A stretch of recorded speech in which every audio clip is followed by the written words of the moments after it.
Top of the morning, lads and ladies. Support for the Awfully Irish podcast is now brought to you by Manscaped, who is the best in men's below-the-waist grooming.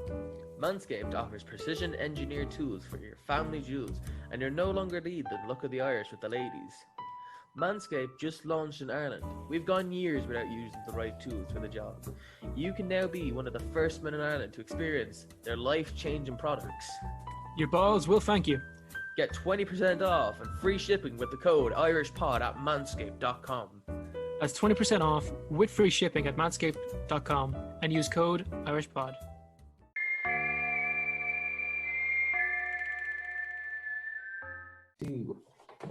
And welcome back. How's everyone getting on? Doing good. Great. Today we're joined by Alicia Gill. Alicia, how about you introduce yourself? Hi, my name is Alicia Gill, and I am a marine biologist. I, interestingly, am from a landlocked state in the U.S., but went out and ventured to the ocean to study marine biology. You know, that's pretty unique, and you know, with the second name Gill, we were having a laugh about that earlier. You know, it's pretty fitting. So, what got you into marine biology? I'm one of those weirdos that kind of knew early on, like you said, last name Gill kind of determined my future, I think. But I knew really early on that I wanted to do something with the ocean. I was obsessed with all of the nature documentaries as a kid, and my family would go to the Oregon coast sometimes in the summers, and I just loved like exploring the tide pools, and it was just from there on out, I was like, I have to figure out how to do this for work. Yeah, that's fair. You know, I doubt there's many marine biologists coming out of landlocked places in the United States, though. So probably very unique at the Thanksgiving table. You know, yeah, we used to have a third host on this, Dara. He's probably listening, but yeah, he went off to do that. To study it, but one thing about him is he hates fish. He absolutely hates fish. He used to be scared of fish, and then he doesn't eat fish, and then he's studying marine biology. Love the guy to death. Very comical, that guy. Yeah. But yeah, you know, we were talking earlier before we started about climate change in the oceans, and because like we're talking about documentaries and so on, it's not looking too good out there. You know, you're studying this stuff actively, so what kind of changes are you seeing? Wow. I mean, the biggest thing to me that I saw personally, I studied on Guam, a small island in the tropical Pacific, and you know, you see the documentaries, you hear all of it with the plastic pollution, the rising temperatures in oceans and coral bleaching, and we had, during my time on Guam, we had 2 horrible bleaching events, and it was 70 to 90% mortality on like one of my favorite reefs to snorkel on, and that was really eye-opening and awakening, like, hey, yeah, this is happening now, it's here, and we can't ignore it. Yeah, and with a bleaching event, is that slow or is that fast? Because you can't, bleaching event sounds like it's pretty instantaneous. What you see, the visual end of it is pretty quick, but the whole event lasts a while. So when the temperatures get a little too warm, corals will start freaking out, and the bleaching is when they expel their zooxanthellae, the algae in their tissues, and so then they lose their color and you just see the coral. And so that's the striking part that we really see, and that part happens pretty fast. But there's a long lead up, you know, where they're getting stressed, and then the bleaching itself doesn't necessarily mean the corals are dead. So if they hang on long enough for that temperature to go back down, they can reuptake their zoox and recover. Yeah. So it is a pretty long process from like initial heat stress to hopefully recovery or death, unfortunately. Yeah, I actually didn't know that they could recover from that, so that's pretty new. I watched like Blue Planet, or I watch all the David Attenborough documentaries, and you know, I thought like once the algae's gone, they're dead, but you know, thankfully not. But obviously that's like a natural response that they would expel their algae. Like in normal conditions, why would they expel their algae? Like why Um, do they have this response in the first place? that is largely unknown, actually, and a lot of people are trying to figure it out. There's a few different theories as to why. One theory is that maybe it's the algae that are becoming toxic in the heat, and so the coral get rid of them. Another theory is it's just like a panicked response, there's not really a justification. But yeah, we don't really know why they do it. Yeah, well, that's why we got marine biologists. The ocean it's fucking huge, Yeah. and there's not only one of them. Like, Yeah. so there's constantly new stuff being learned. What's it they said? We know more about space than we do our own ocean. Yeah. Is that like pretty accurate? Yeah, it is pretty accurate. It's really hard to see the bottom of the ocean floor. Like, we have sonar, but we have these telescopes that just can see forever out in space. And yeah, I mean, I don't know anything about space, but I personally know more about the ocean than space, but yeah, I'd be on the same page. Thomas would be the otherwise. He's kind of a space hound. Yeah, I've watched The Martian. I've watched The Martian like 3 times. I'm good. It's a great movie. Yeah. Great our movie. space expert, yeah. Matt Damon's a big fan of the show. Matt, how are you? Shout out to Matt. No. Same with Mr. Affleck. Big fans. But no, I'm not. I don't know a lot of space. I'm fucking terrified of it. Yeah. It scares me. That I don't want to get into it because I'll get on like existential and shit, and this podcast is going to go on a huge, massive fucking turn. Well, I'm going to expand on it. There's the big fear that some people have about space and the ocean. Like, I guess there's this fear of the unknown. And the ocean has definitely earned it, and same with space. We know nothing. We're like hairless monkeys, and we're exploring the oceans now. That's pretty weird. You know, like no other creature has ever done something similar to what we've done. Like, it took how long for us to get out of the water? Yeah. Yeah. A little bit. It took a little bit. In all fairness, Thomas, it was about a week and a half now. Something like that, anyway. But yeah, talking about the ocean and the mysteries beneath. You've heard of the bloop before, haven't you? Yeah. This huge noise. Thomas, I don't know. Could you pull that up? The bloop. The bloop. Well, I could. It's like this very taking time out of my day, but yeah, sure, no.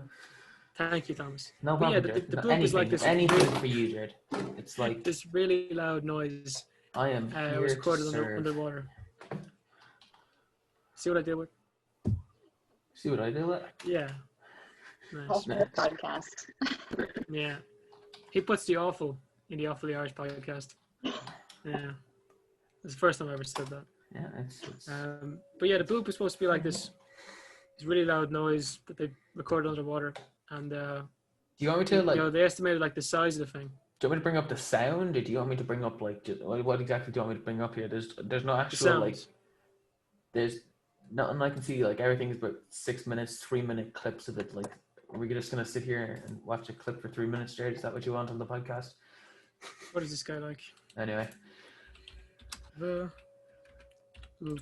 I probably won't find it under images. What Actually, am I doing? it's just literally the sound of a bloop. Is that it? That's basically it, yeah. Okay. And what's so significant about it? Explain to me like I have no idea what it is. Please. It's just you're very convincing as an actor. I feel like you actually don't know about it. But it was just like this crazy deep or this crazy loud noise that heard underwater. People have said it was like ice moving or whatever. What do you think? Do you think there could be something bigger than a blue whale down there? Oh, I'm a blue whale down there. There's just so much we don't know. Like the giant squid, that was first seen within the last 10 or 20 years. So who's to say there's not something bigger down there? I like your optimism. Actually, I hope to God you're right. Because I don't know. The idea of there's been something bigger down there is pretty interesting. Mm-hmm. And as little as we know, like you were saying, we probably learn a lot about, the extent of how big something could get if we found something bigger. Yeah. And one thing about the whales getting big was uh, I heard before that they ever since the megalodon went extinct, stuff like the blue whales haven't really had predators, so they can just get super damn big. And it's kind of a bit like us, you know, the human population's gotten so damn big with no natural predator for us. I don't know where I was going with that, but like, you know, um, yeah, Thomas saved me here. Oh no, you've dug this own hole for No, yourself. you couldn't even pull up the sound of the bloop. You ask a question. So there's a lot of endangered species currently in our oceans, and what do you think is the best way to help them out? Like, there's loads of charities set up, but is there one in particular you like yourself? Oh man. Gosh, yeah, I don't know. None that I like particularly am fond of or have done work with, really. I mean, there's plenty, yeah, donating money is a great way to help, but there's plenty of things that we can do individually as well. Like if you don't have the money to give, like reducing plastic use is huge. One big thing, like now with the pandemic, if you're using the disposable surgical masks, Yeah. dispose of them properly and snip the elastic because that's getting tangled in seabirds and other aquatic organisms. So just little things like that can really help and save some lives. Yeah.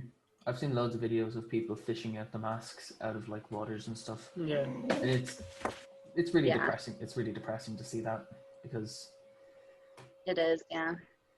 I guess to use the reusable masks, they're really handy.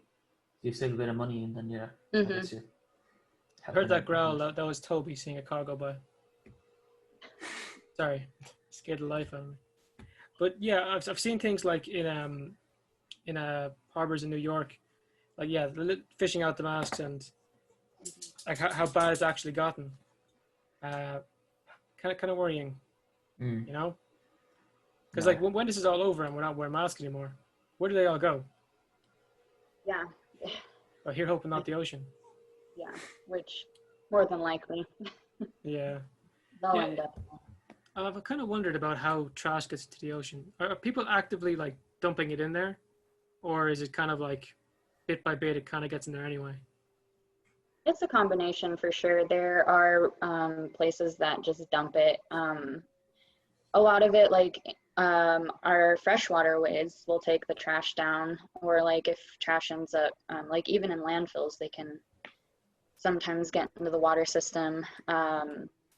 Like one big thing, recycling, I know in the US, it's considered recycling to ship our plastics away to another country. So just because we put it in the recycling bin doesn't mean it's getting recycled. It's being shipped to countries who can't handle it and then dump it in the ocean. So when you see like the images and videos of where all of the plastic pollution is entering the ocean, a lot of it is centered in Southeast Asia, and it's the Western world's trash that is ending up there. But yeah, well, look, here hoping they fix it. I've heard of things in Australia where they're actively like taking it out of the water. Yeah, beach cleanups and those big like cool. There's like I forget. There's one with a face on it. I don't know where it's at, cleaning up some harbor or something. But yeah, kind of like these big tubes set up in the water, and they just let water in, and the plastic is coming in, and I guess they spit back out the water and leave the big plastic in there and drag it off somewhere. I guess it's an idea, but you'd want a lot of those at this point. You know, cleaning up a harbor or two is cool, but you know, we've got a whole world to take care of. Well, yeah, and like it's only a band-aid on the problem, because pulling the trash out and then just putting it inland, it can still end up back in the ocean until we fix like the initial problem of producing too much waste. It's not going to do a lot. Yeah, we're really bad at making too much shit that just gets thrown out. I have a big problem with wrapping paper that I've brought up once or twice, because there is literally no point of wrapping paper except for the element of surprise. I try to use it as little as possible. I get people like gift bags that they can reuse, they can give to other people, you know. Nice. But Yeah. wrapping paper, I do not fuck with it at all. Yeah, that's I'm fair. not with it. It's allowed. Yeah. What's he like? But yeah, the problem of like plastic being in the ocean gets a bit concerning when it's broken down a little bit. You know, like microplastics, and then the fish are eating them. We're eating the fish, hence the plastic as well. So, I mean, like, how damaging are microplastics in the ocean? They're really damaging, but it's one of those things that we're just now starting to learn more about, and the research is really taking off to see what happens. But for instance, like they found it in certain filter feeders like coral and, you know, the smaller critters, and they you can't digest plastic. It doesn't break down like that. So these animals are eating it, and then their stomach is full, and so they can't eat nutrition. And they essentially starve to death with a full stomach of plastic. And yeah, but there's some really cool research going on. A lot of people are getting into the microplastic studies.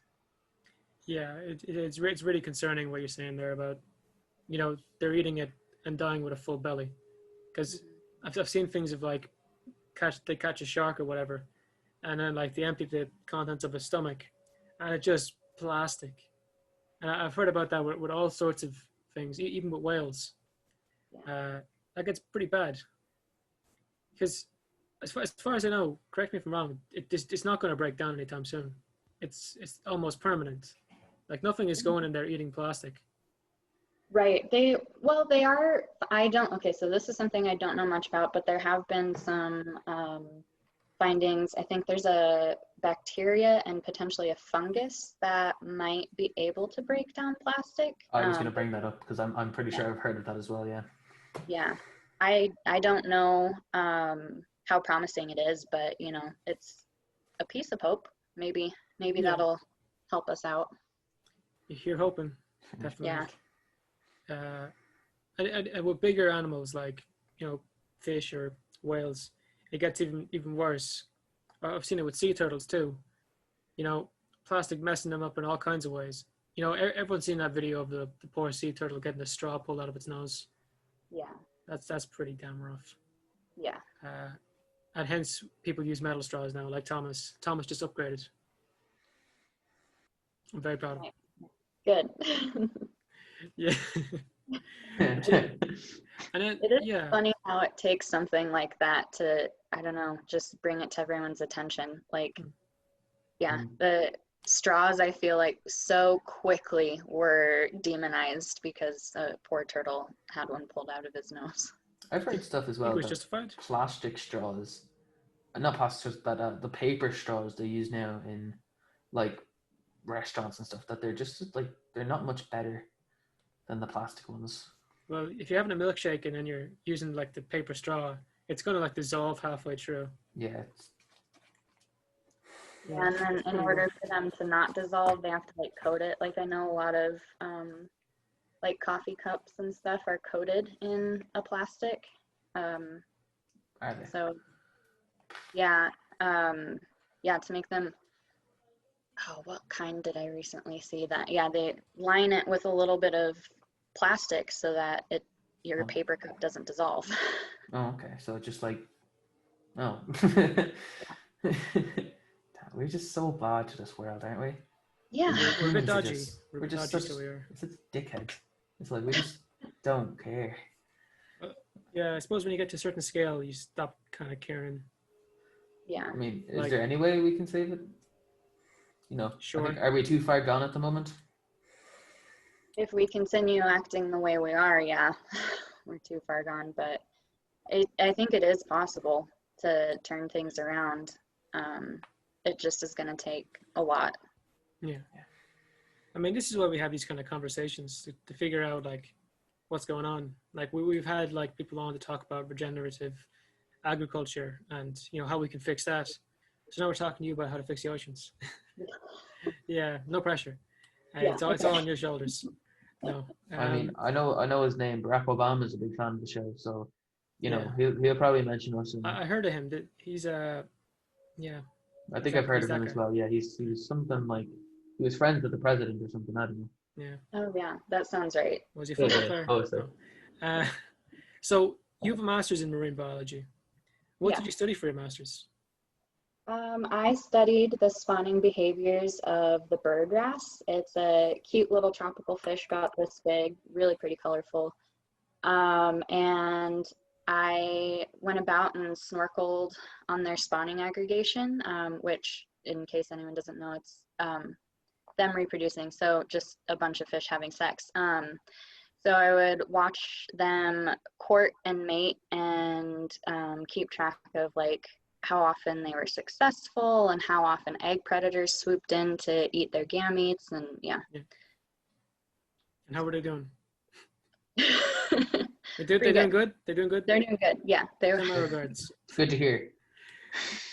Yeah, I wouldn't actually have thought about that. Like, I know what happens with like salmon when they start breeding. Like, there's everything shows up to try get a bit of what's going on, and I suppose the same is happening there. People trying to, or not people, other organisms trying to eat their eggs. Mhm. So what was like a predator that was there? What was going on? So it was a smaller aggregation that was near shore, so there we didn't get the big predators. Like manta rays are often associated with like spawning clouds. So it was a few different fish species that were all living on the reef and yeah, would hang out and wait. Yeah. Yeah. Well, fair enough. If it works, Yeah. it works. But yeah, manta rays. I remember going to SeaWorld when I was younger and seeing like just normal rays and then finding out what a manta ray was after. And oh my God, I was like, it's like an underwater bird. That is Yeah. so cool. Yeah. Yes. So some of the things that are down there are amazing. Like you were saying earlier, like the giant squid and so on. Mhm. You know, I wonder will they ever find out what everything down there. I kind of doubt it, but you know. Yeah. I mean, that would be technology is ever evolving. I mean, Yeah. how long have we been exploring the ocean, and how much have we discovered?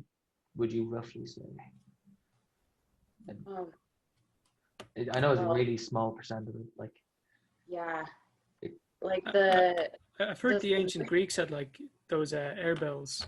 They're like a very crap equivalent. So, I mean, how far does that go? don't know. I don't know. Well, you're not versed on your. The funny thing about it is like Yeah. nobody knows. It's scary because Yeah. we don't know how far the ocean exactly goes, or do we? It's like Well, we know how deep it is. roughly. Okay. Yeah. What's the deepest part called again? The Marianas Trench. Marianas Trench. Yeah. Oh, stuff down there is crazy. Mhm. The stuff down there is unreal. Yeah, they got all kinds of freaks down there. I'm just gonna take a quick peek at that again. Yeah, like some things like produce light to hunt other things. That's crazy. Yeah. Yeah, it's pretty cool. I think only 3 or 4 people have been to the bottom of that. Like that gives you an idea of like how little we know. Because yeah, how many people have been to the moon versus 3 people on the bottom of the ocean? Yeah. Yeah, it's a weird one. And they found plastic down there, haven't they? Yeah. Good God. Oh, that's so depressing. That is Yeah. actually very depressing. Yeah. Yeah. What? I say it would have been pretty scary the first time they went down there. Like, what were they expecting to see versus what they actually seen? Yeah. Oh my gosh, if I was going down there for the first time, I would be terrified. Mostly like it's really weird because it is like bare, and like I feel like when we imagine the ocean, we just imagine huge schools of fish or tropical reefs, you know, and just life everywhere. So it's a bit more barren, but there's still a shocking amount of things that can handle it down there. And yeah, it's mind blowing. And they're not kind of surviving off the way, you know, other marine life would be. You know, a lot of them are living off, what is it called? But it's rubbing off the chemicals from the vents. What's it called? Oh, the hydrothermal vents. Yeah. Is it methane that they produce, I think? I don't know. What's it called? It's photosynthesis when it's using the light. Is it Oh, when they use chemicals? What's it called? chenophagia? I haven't a clue. Well, we learned this in biology, Thomas. You did better than me. You should know. I haven't done biology in 5 months, Jared. Yeah. I burn my biology books. No offense to any biologist anywhere. Love the work you guys do. Keep going. But not for me. It's chemosynthesis. That's Chemosynthesis, yes. I was Yeah. actually going to say that, but that was tip of your tongue, was it's it? funnier to see you freak out about it. Go on anyway. But yeah, like the ecosystem down there is based off that, and it's very different to what we got. As a whole down there, like there's not many like forests on underwater. In all fairness, you know, it's kind of hard to wrap your head around how they survive down there. How does the ecosystem start down there with phytoplankton? No, so anything that needs sunlight to survive, phytoplankton and any of the plants, they can't survive down there. There's zero sunlight penetrates that deep. I meant for the ocean in general. Oh, the ocean in general. Okay. Yeah, down there, there's nothing. Yeah. Yeah, the ocean in general starts with the like microscopic, phytoplankton and the little, oof, man. The little dudes down there. Words are coming. Yeah. Yeah. Yeah. You know, I'm blanked, lads. In all fairness, I'm blanked. You know, I'm not well versed in my marine biology. No, we're like the worst people ever to interview a marine biologist. What were you? No, we're not that bad. Are we though? Sure, we had a marine biologist here with us before. We did. Actually, that's a good question. What advice would you give to like future marine biologists? Oh man. I guess like if you're just starting out, get experience wherever you can. Talk to, like, if you're in school, talk to your professors and see if they have like even a couple hours a week that you can go in and help out with lab stuff. Like any experience in the field, because it's so big, will help you kind of determine what exactly you want to do, make really important connections. That's something that took me a really long time to learn. I'm still learning that it's a lot about the people you know and work with, and so that's really important to do the networking. Yeah, we've also learned that it's who you know. It's kind of like a basis in every industry. Yeah. But yeah, that certainly helps in what you're doing. So obviously you came from like a ill-educated background in that topic. Like you're landlocked, so it would have been harder for you. So you obviously had to put in a lot more work than other people to try figure it out. Like it must be handy if you live on a beach and you want to go study it there. But if you live in like, you know, in a landlocked state, that's pretty rough. You'd be surprised though, because I did my undergrad in Montana and just stuck with general biology, and then I went and did my master's in marine biology. And I was really nervous. I was like, oh my gosh, I'm not going to know anything. I'm going to be so far behind everyone. But so much of the basics translate between all of the different ecosystems, whether it's terrestrial or freshwater or ocean. Like there's all the basics kind of stay the same. Yeah. And, you know, in studying this, where are you looking to go with it? Like, what's the goal in studying this? Oh. Sorry for the big questions. That's a big question. I don't know. Currently, I mean, COVID has just thrown a wrench in everything. I got a job. I was offered a position last January to work on a really big ridge to reef project in American Samoa, and I would be. American Samoa is in the southern hemisphere. It's kind of near like Australia. The neighboring islands are Fiji, but So yeah, I was supposed to move last April to do that position, and I was really excited because um, its focus is on like the entire watershed. So this project has terrestrial biologists and freshwater biologists and marine biologists all working together to make sure that like the fresh water that's ending up into the ocean is safe and healthy. And so I was really excited to get into that kind of conservation and restoration end of it. But yeah, we'll see. Still waiting to. Yeah. Well, unfortunately, there's been a big wrench shown in there. Yeah. Mhm. But look, they're making progress with that vaccine, and Yeah. in all fairness, correct me if I'm wrong, I'm nearly 100% certain that COVID doesn't live in the ocean. I don't think Thankfully. it does. But yeah, when it gets back to normal, are you planning to go off and do that? Yeah, as far as I know, the job is still mine. We're just waiting because so American Samoa hasn't had a single COVID case. Oh wow. Yeah, so they are fully locked down, understandably, Yeah, and of don't course. want to let it in. So, but it sounds like a lot of their work was kind of put on hold. So for the initial couple months that COVID was really spreading this spring, like they shut down everything and had the stay-at-home orders and stuff. But they were able to get back to normal because they don't have any cases. But yeah, hopefully this vaccine will make things easier and open things up again.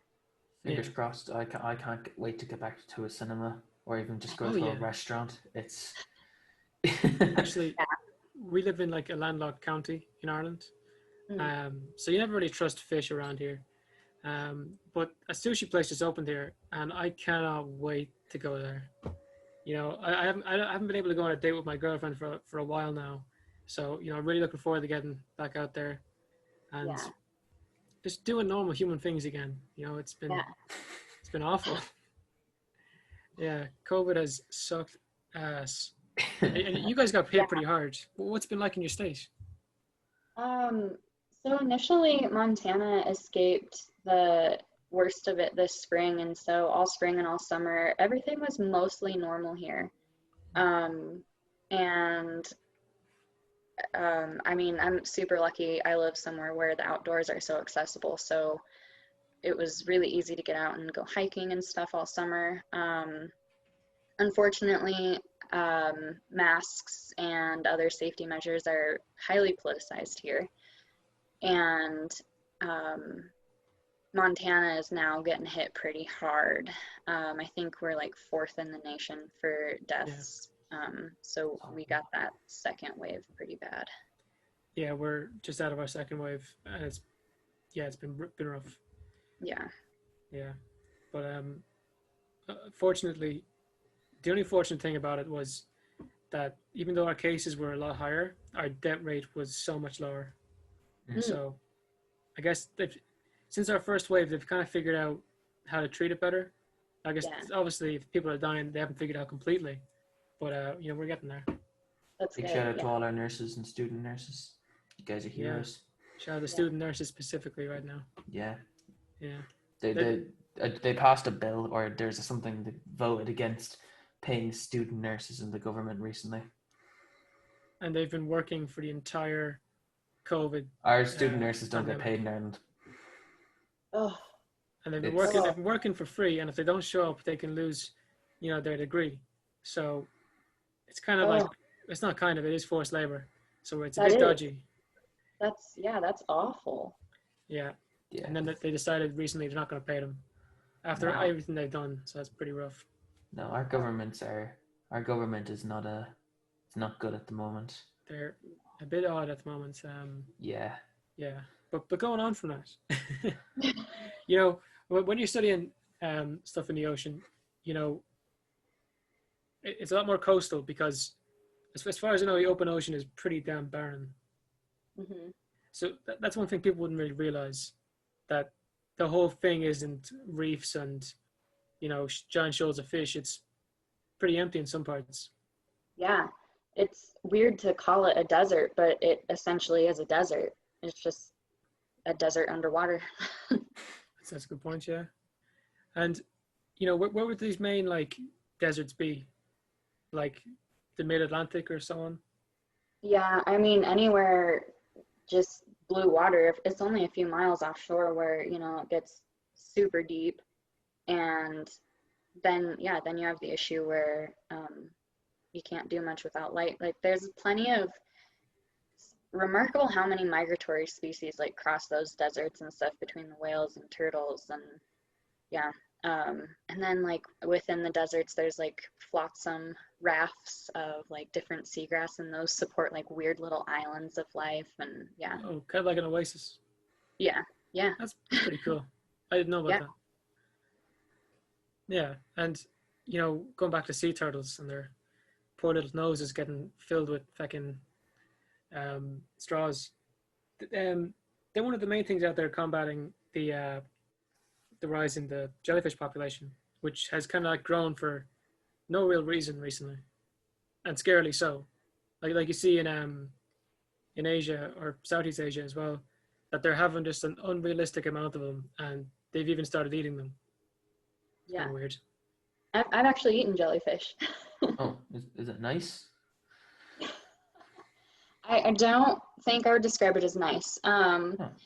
It doesn't really have flavor, so I mean, if you marinate it right, it's gonna taste good.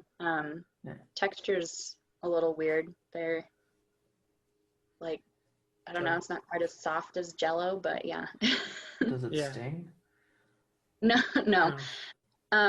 Yeah, only the tentacles sting, and I don't think anyone's eating the tentacles. Yeah, those people are a bit weird, in all fairness, if they are. But yeah, like they do a lot of damage because they kind of show up, they eat everything, and then they just die off, and then they leave the place barren. That kind of sounds like humans. I was going to say that, but I've said that already today. Every time I've said something bad, it's been like, oh, like us. Yeah, it's kind of dodgy, in all fairness. But going back to tasting it, where did you even have it? Where serves jellyfish in the States? Oh, so I've had it on a couple occasions. I had it once when I was a kid. I think it was in Seattle. There was a Chinese restaurant that served it. Most recently, when I was studying in Guam, there's a small island to the north, Saipan, and I went to a Chinese restaurant there and had jellyfish. Very nice. Wow. Okay, yeah. I suppose Chinese restaurants are pretty fond of it. Yeah. Ours wouldn't be, in all fairness. No, ours are like fast food places where you just get shit that is deep fried. That is all our Chinese are, really. Chinese food here is terrible. It's not even Chinese. It's not even American Chinese food. It's even worse. It's Irish Chinese food. What do we know like? But yeah, they're doing a bit of harm, in all fairness, and we kind of gotta protect the turtles. Gotta keep them going, and have them fix the place up. Yeah. Yeah. What was it? Is it the leatherbacks that do the most in clearing out those areas with jellyfish? Yeah, I think leatherbacks. Only jellyfish, but I don't know if you've ever seen their mouth. They have pretty like wild, they're like papillae they're called, but they're like these protrusions on the roof of their mouth and their throat to like help grasp, and it's pretty interesting. Yeah. But yeah, I think they focus on eating jellyfish. Like that is their main diet. I mean, if it works. Let me take a look at this. You go back a couple million years ago, you have things like plesiosaurs or mosasaurs in the ocean in terms of marine reptiles. Nowadays, you got turtles. What does that say about us? Well, one thing that's really interesting to me is the aquatic iguana? Oh, yeah, like in the Galapagos. Yeah, that's so cool. Those are awesome. I would love to see them one day. Yeah. And then the scarier one, the saltwater crocodile. Oh, yeah. Yeah, I would not like to meet that one, in all fairness. Nah. Yeah, crocodiles are kind of terrifying. Yeah, and, they're pretty goddamn old. but you find them anywhere you find water, really. So Yeah. beware, lads. Yeah, when I was in Florida, when I was younger, one thing that was really scary for me because I was pretty small was the alligators everywhere and how casual it was to see alligators everywhere. You know, you'd be walking the street and there'd be one like waiting beside you for the lights to turn green. Like, you know, they're just such a normal part of life over there now. It's kind of weird. Yeah. I was staying in a hotel and there was one in the shit you not. There was one in like there was like an outdoor fountain, just where you park your cars and shit, and there was just one chilling in the fountain. And I was like, oh, okay. It wasn't even gated off or anything. Like, oh, I was terrified to get it. It was like our car was right beside the fountain. Oh, People treat them like dogs over there. Feral dogs. Yeah. Feral dogs. Yeah. No. no, To me, Florida's a weird place. God, yeah. Yeah. To me, marine reptiles and marine mammals are pretty damn interesting because you know we left the water and then these things went back in, Yeah. crazy as they are. You know, like I watched Blackfish pretty recently, and you know I was shocked by how intelligent orcas actually are from what they were saying. Yeah. I know you said this isn't exactly your expertise. You don't know much about marine mammals, do you? No, I don't know much about marine mammals, and this is going to make a lot of people angry, but I think they're overrated. I think you have a point. You know, there's Give me only a certain amount of them, and there's so many fish we don't care about. Yeah, yeah. Give me the scaly, slimy stuff. That's so much cooler. I mean, who actually gives a shit about haddock? Doesn't even taste that good. So, come on. Well, I've never even seen a cod, only a cod fillet. And another question: where do the breadcrumbs come from? Because I've never seen a fish covered in fucking bread.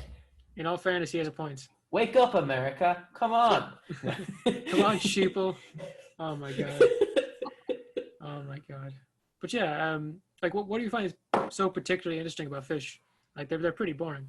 No offense. No, okay, so I agree. From my Fish, landlocked perspective. yeah. I prefer invertebrates. I find invertebrates the most fascinating. There's So just like they're mollusks. so So like squids and so on. yeah, squid, coral, just so many things, crabs, shrimp, Sea starfish, slugs yeah. and the like. Yeah, they're just so different from us, and it's just so cool to see all the ways that they have figured out how to survive. Like, Yeah. Yeah. Yeah. Like- Invertebrates are about as far away as they could be from us. And then Yeah. things like octopus or cuttlefish, you know, they're pretty damn intelligent. So you kind of have to wonder, like, if we weren't around, you know, would they be considered the smartest thing, or so on? Or at what point would like an invertebrate be equivalent to ourselves? Probably yeah, never. there's a great book.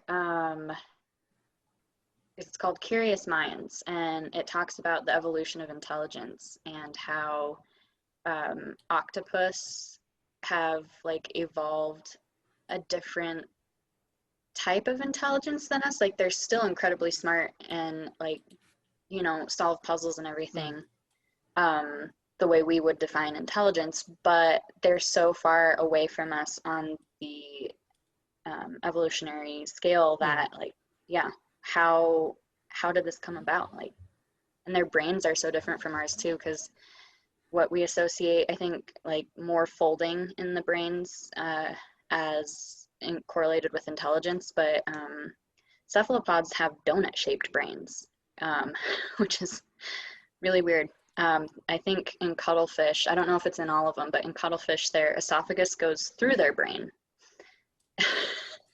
Oh. Huh. Yeah. No, I heard about a lad, and that happened to him as well. No. It really puts a new spin on feeding the brain kind of stuff. But You stop. No, that's pretty damn interesting. yeah. But yeah. We even see like between different mammals the way their brains have evolved differently. Like, you know, like you, as much as I hate to say it, I don't believe it. They say your dog doesn't feel the emotions you do. Yeah. They're just good at like making you feel like they can, or so on, or like with go back to orcas. You know, the part of their brain correlated with emotions is like so much more developed than ours.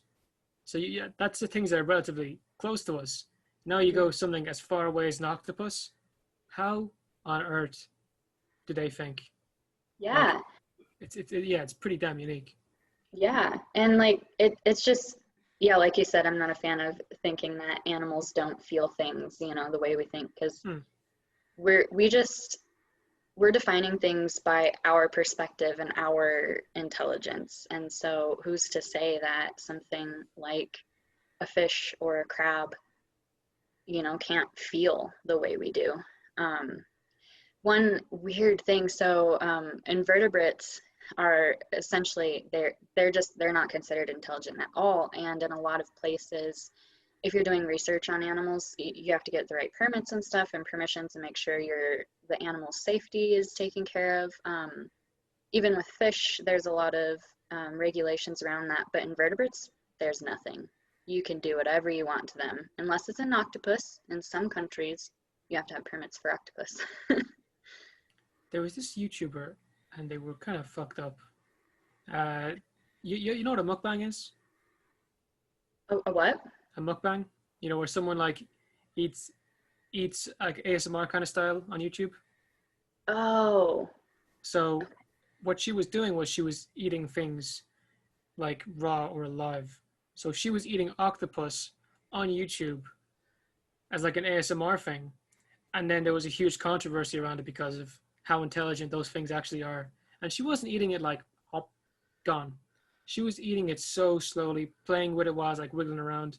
Some kind of weird Japanese ASMR. Oh, wow. But yeah, that was when I seen a reaction to that, I realized how intelligent those animals are, and not the person, as in the octopus. Yeah, I'd say that the octopus is probably the smarter one there. Yeah, it kind of makes me wonder, like, what can you not feel bad about eating? Like, I've heard things like prawns or lobsters don't actually feel any kind of pain. I mean, like, could you confirm or deny? Well, I've heard this similar things, and they have done interesting studies that show like, but it's behaviors we associate with pain. So like, it sounds awful, but like they would remove a leg from like, you know, a prawn, and if it took care of that, like if it like a dog licks its wounds, you know, if they would like clean it or favor that side or something, they're like, oh, okay, this feels pain. Whereas there's a lot of like arthropods, like the insects, and oh man, am I getting my classification wrong? But insects and stuff, yeah, that they don't exhibit those behaviors, so we don't think they feel pain. But is it hard to check the activity in their brains because they're so small? I would imagine. I don't know how you would do that. And there's a lot of things like don't necessarily have like what we traditionally call a brain as a centralized nervous system. Yeah, like jellyfish don't have brains. Yeah, exactly. Yeah. So yeah, it's a tough thing to study. So people doing that, really creative, really smart people. Yeah, and I wonder at some point would you feel terrible if at the end, after torturing like 40 lobster, you know, and you're thinking at the end, good Lord, what have I done? Because you know, yeah, they feel pain a lot. You know, that'd be pretty awful. Yeah. And I don't know. I feel like that's not a job I'd like. In all fairness, I want to like test if these things feel pain. Okay. Oh, we found out that they do, and 10 times more intensely than people. Imagine.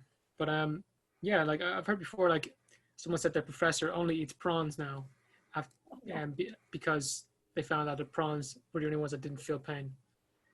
So on. Yeah, it kind of makes you wonder. But then with fish, they are going to feel pain. So, and then you scale that up to like other animals we eat anyway. You know, it's not really ethical, in all fairness. Yeah. Not the way we're doing Thomas, it. please say something upbeat. So, thanks for watching the podcast. No, hold on. No, finish on a happy note. That's an awful topic. What do I have? Is you mentioned it earlier about like helping to save endangered species. But what about the oceans? Because oceans are in a pretty bad shape with all the oil spills and all the plastic usage just dumped in them. Can we do more to help out, just like in everyday kind of place?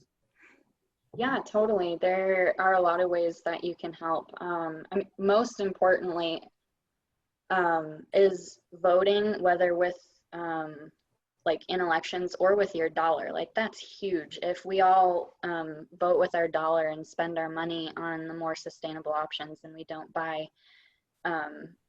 fruit that comes in plastic and stuff, just unnecessary things, it's gonna make change for sure. And on the local level, like we need politicians and people making regulations that have the environment in mind. A lot of sustainable swaps you can make to help with plastic pollution. Reuse that old whipped cream container or something for your lunch bin. Just, yeah, little things like that. They're really simple. Yeah. One thing I've heard is if you cut down, eating fish, it actually helps, because you're making the market for people going out and fishing them in droves smaller. Yeah, cutting back any of your meat and fish consumption is great. And that, I mean, it depends on where you're at. That's easier said than done for some people for sure. But yeah, if you're able to cut down how much meat and fish you eat, it helps. Yeah. I mean, there's a bit of hope at the end of it. Yeah, I think there's plenty to be hopeful for. Okay, we're going to finish off, or we'll see here. How much do you know about nautiloids? Nothing. Nothing? Okay, they're like thanks for shelled watching. cuttlefish. And I think they're cool. Nautilus. Yeah. Yeah. That's a pretty weird looking thing. Yeah, they're super ancient. It's just like, what is it like? It's like a clam and a squid went at it. Yeah. I mean, okay, so all cephalopods, which are squid, cuttlefish, octopus, nautilus, they all have a shell. But so have you heard of a squid pen? A squid pen? No, I haven't. So they have all of these animals have reduced this shell. So the nautilus still has the shell outside, but cuttle bones, like in pet shops for birds, that is the cuttlefish's internalized shell. And then octopus have fully lost it totally, but yeah, that's one of the things that links them together, is an internalized shell. Yeah, and the evolutionary tree of cephalopods is pretty damn complex. Yeah, they're not sure where it began. They think it was some kind of little clam-looking thing with some tendrils that they would have used to catch things, and then they developed the air bubble that was their shell or their whatever, and went from there. Yeah. Well, hope you learned something about squids. Thank you everyone so much for watching. Hope everyone has a good day. Alicia, if people want to find you, where can they check you out? I'm only on Instagram, actually. I'm at Fintellectual Girl. It's a great name. Yeah, so I use it as kind of a science communication account and talk about a lot of ocean things on there. Awesome. Well, there you go. If you want to check her out, you know where to find her. Thanks so much for watching. Like, comment, subscribe, tell your grandma about the podcast. Take it handy.